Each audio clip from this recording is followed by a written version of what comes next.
November 611 Victor Golf was not a loss of pressurization. I'm going to make that very clear. This is a video. I don't normally get involved with this kind of videos, but I'm going to step through this and tell you exactly what happened and what I think happened. I'm going to give you my opinion. I'm also going to eliminate some other possibilities of things that could not be possible. The jet was owned by a guy named John Rumpel. He was 75 years old. John and Barb lived in Florida. This was their business jet. Here's a picture of it. John, age 75, and he was not on the business jet. He bought this airplane in April of 2023. This is a Citation jet. This is what we call a near jet. It's not a Lear jet. It's a near jet. It's almost a jet, but you can fly it single pilot. It's so easy. Anybody can fly it. John could have put a 21-year-old private pilot that didn't even have a multi-engine rating. He could have had somebody in the right seat, but he did not. So who was in the right seat on this flight? Absolutely nobody. There was 3 people on this airplane. Jeff Hefner was the pilot. Jeff, age 69. And Jeff's credentials were very good. And I want to stop and say our deepest respects and condolences to both families, every family and friend of this. Is a tragic accident. I hope to prevent a future recurrence of this type of accident. This is definitely a pilot incapacitation in flight, but it has nothing to do with pressurization. Let's take a look at who else was on board. I'm going to give you the names here. John and Barb's daughter, Adina Azarian, she was 49 years old. Her daughter, Aria Azarian, she was 2.5 years old. She was on board. And then they also had their nanny. The nanny's name was Evadne Smith. They called her Nanny V. She was on board. So all 3 of these were in the back of the airplane for the ride. There was nobody in the co-pilot seat. This airplane took off. It did not straight climb to 340.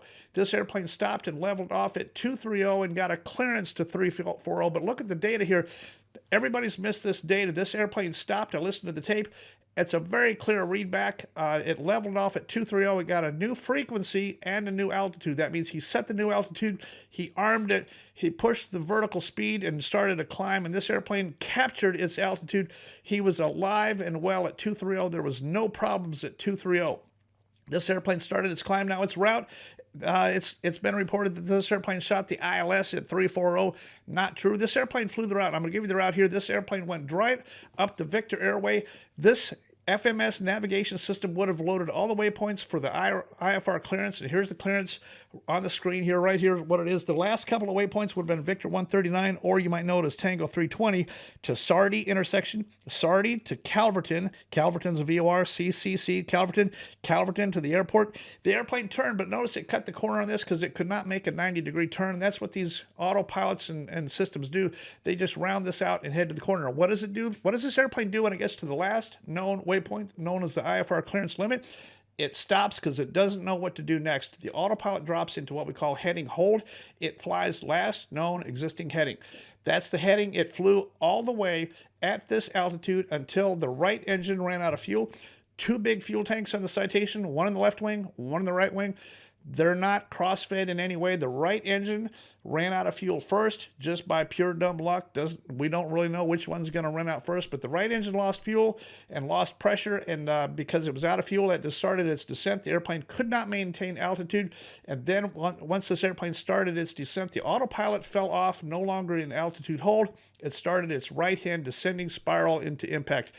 There was not a loss of pressurization. This airplane, the 3 people in the back of this airplane would have been alive and well right up until impact, and they would probably not have known that there was even anything wrong. They know that the airplane, by looking out the window, probably did a 180, but they didn't question what's going on.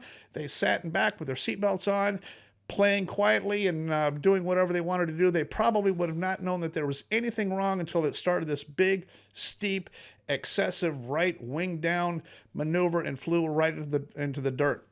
The very last seconds on board this airplane would have been horrific. They would have been alive. This is not loss of pressurization. I'm going to also go over here the F-16 scramble. There's been a lot of conspiracy stuff here. This was not a conspiracy. John Rumpel was a big donor to some political deal. The USA did not launch airplanes to try to shoot him down. It has nothing to do with who he did or did not give money to. It has nothing to do with politics.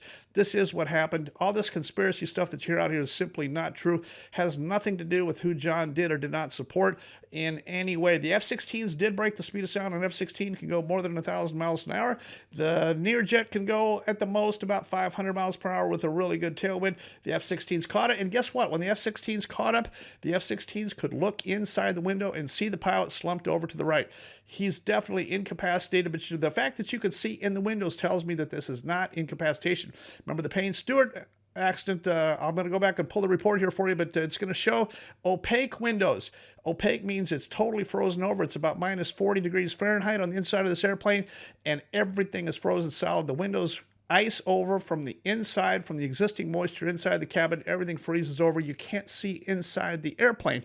This airplane, they could easily see inside. They could see the guy. He was slumped over and unresponsive. They shot the flares to try to wake him up. Well, guess what? You're not going to wake him up. The people in the back of the airplane might have seen the flares, but the pilot up front was incapacitated. He never saw the flares. The sonic boom, I'll let you listen to it here. It's not that big of a deal. Let's listen to the actual sonic boom heard that day.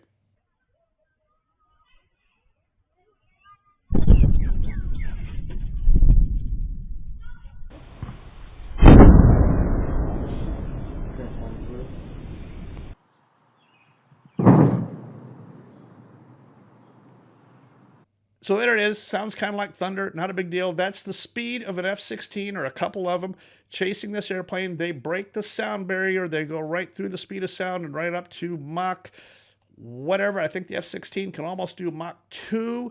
But in any case, they caught up and they took a look. And that's really all that happened to this airplane.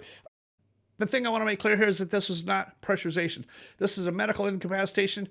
I'm not going to go so far as to say the word that I can't say on YouTube, but is it related? I don't know. I'm not going to say yes or no whether it was, but this is a retired airline pilot, age 69, who did comply with all of the things he was required and asked to be compliant of our U.S. government. He was in full compliance, and rightfully so, and the facts are the facts. I'm just going to tell you.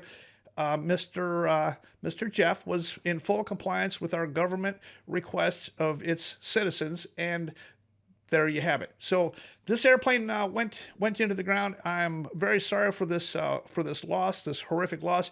My takeaway for this for you guys, single pilot people out there, these people flying these business jets around, you probably ought to pay some kid $500 to sit in the right seat so that he could at least land the jet. Any 21-year-old with a private license, I can show you how to land a citation in less than 15 minutes. Anybody can do it. It's easier than a 172. If your captain, if your 20,000-hour captain keels over and he's dead, let the 21-year-old airplane go to a 5,000-foot runway anywhere in America and he can land the airplane, no problem. Their problem that day was they had nobody in the right seat, and the people in the back of the airplane did not even know that there was anything wrong until the very, very end, and I'm very sorry for the horrific way that this entire thing ended up. I got to get out of here. I'm going to publish this and get it up on the air, but there is no conspiracy here. There is no government trying to shoot our airplanes down. There is none of that. It's simply a pilot incapacitation for reasons unknown. I'm not going to get into why he became incapacitated, but it is what it is for my tiny little itty-bitty fledgling YouTube channel, DanGryder. Probable cause.